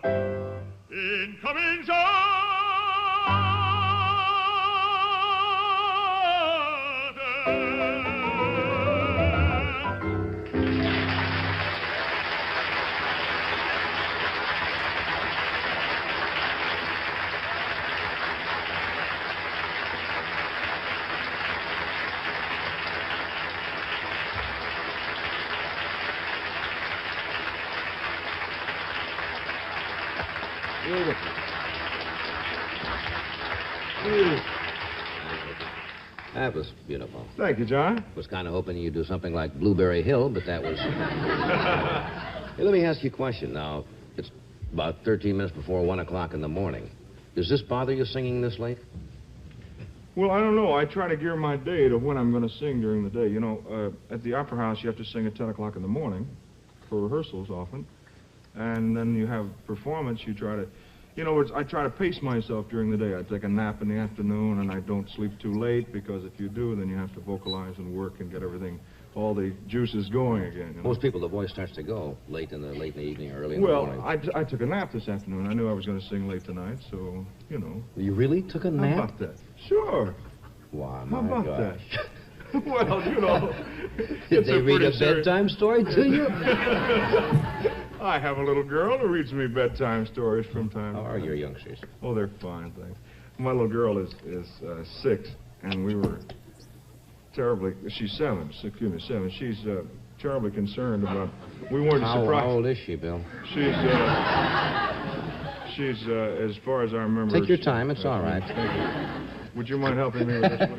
No, she's 7, and she was very aware of Christmas and the myths that are involved with it, and so we had a horrible time trying to surprise her all the time, so we never could find any way to really surprise this child at Christmas. So this year we were going to get her a cat, a Siamese cat, and we just decided that we'd tell her we weren't going to get her one, so she would really be surprised. And so this created sort of a trauma at our house, because Nancy came in from school and at lunchtime, and she began to cry, and her mother said, "What are you crying about?" She said, "I'm afraid I'm not going to get a cat for Christmas." And so Marcy says, "Well, Nancy, we talked all of this out. We know exactly why we can't have a cat. It's just not practical." Said, "What made you think you might ever get one?" And Nancy looked up at my wife, and she says, "The look on your face." And Marcy says, "Well, what kind of look on my face?" And she said, "One like you have right now." So, you know, you can't disguise these things. But she gave her she got Oh, yeah, we got 2, in fact, and we named them Frank and Jesse. So they're... After the James... after the James brothers, cats. Yeah. So. Brothers. I'm not, I'll get mail. I'm not a cat lover. I wasn't either. You are now? I've never owned a cat, and of course my wife and my Do you know daughter. why I'm against cats? Why? Because I figure when you take a cat into your home and you feed it, and and you give it shelter, that it ought to come to you when you call. You know, I want the cat to come here. When I say come here, and the cat sits there and looks at you. They don't do anything. My kids... Or they come up and they go like this. If I'm feeding them, I want them to come over and sit here. You'd be at surprised. my feet. You'd be surprised. That's right. I call my children, they don't come either, so I guess it's all right. Edward, are you standing by there? And you're... Say, you gotta have that suit back at 1. We better wrap this up. He has his own. He does movies and things, you know.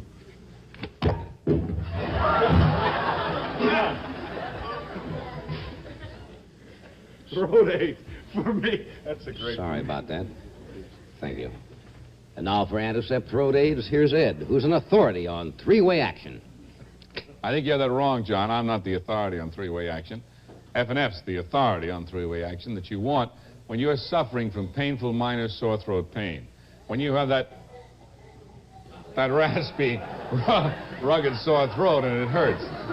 Well, that's why there's salicylamide in antiseptic throat aids to soothe painful throat membranes. That's why there's Banacol to kill millions of germs on contact. And that's why there's terpene hydrate to relieve congestion.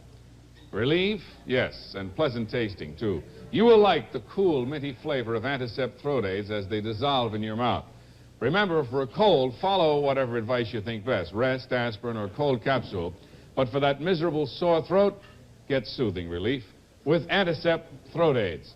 Brought to you by the folks who make F&F cough lozenges, which also contain germ-killing Banacol. The girl, I just sneaked back there to see who was... Bill Ford and Mimi Hahn.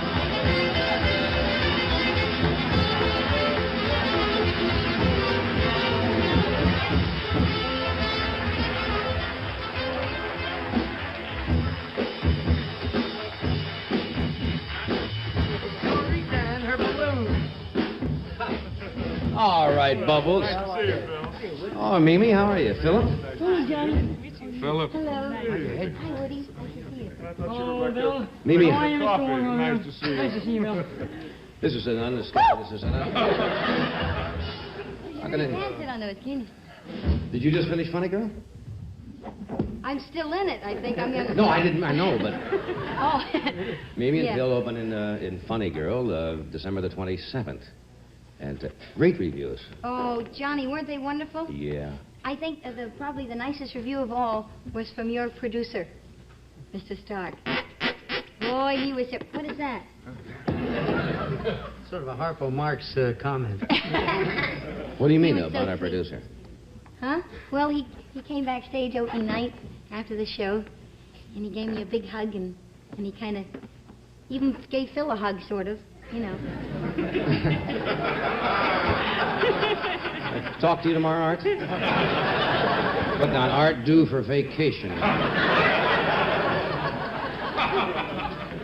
Sort of a Boy Scout hug. Yeah. Well, that's good. I'm real happy Well, he for you. said some very beautiful things. He says, you know, you've done it now, and I can really go home with a full heart and say that you came through. And you know what he said? What? If you can do it on the Tonight Show meme, you can do it anywhere. Hey, that's great. I'm real thrilled for you, really. And you win the balloon. Oh, they're hugging again. They're doing that again. Hey, have you been any place since you finished? Did you go to a party at all between? No. We got off the stage and dried off a bit and came right over here. Yeah. We've been panting at, you know. And we got a New Year's Eve announcement for you, John. Oh? Happy New Year. Your car has just appreciated $500. How true. Hey. Maybe tell him the joke you told me the other night. You told it here. Which one, John? No. You know the lady sitting at the with the Oh, yeah, do this. silliest story. I love it. Oh, it's a great story, though. Tell me. Do it. You want to be the lady? I'll be the lady. All right, you be What's the that? lady. That's the thing. Oh, that's okay. Little Yeah. prompt for Okay, you there. that's it.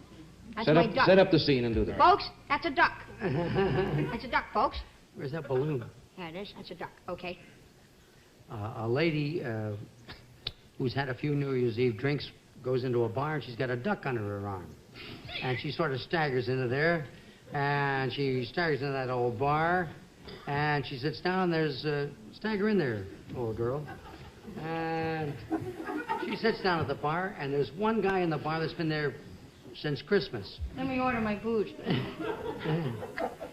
Hey, bartender, give me a drink of whiskey.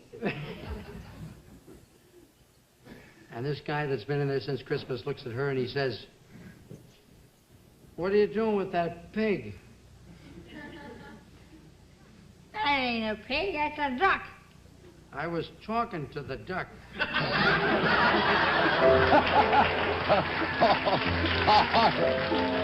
Okay, folks. We'll be right back.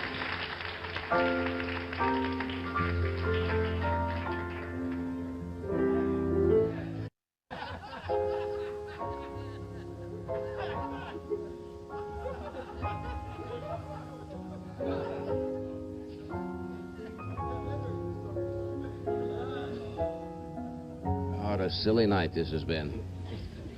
Silly night. Woody opened. You open where? At the Americana Hotel here in New York?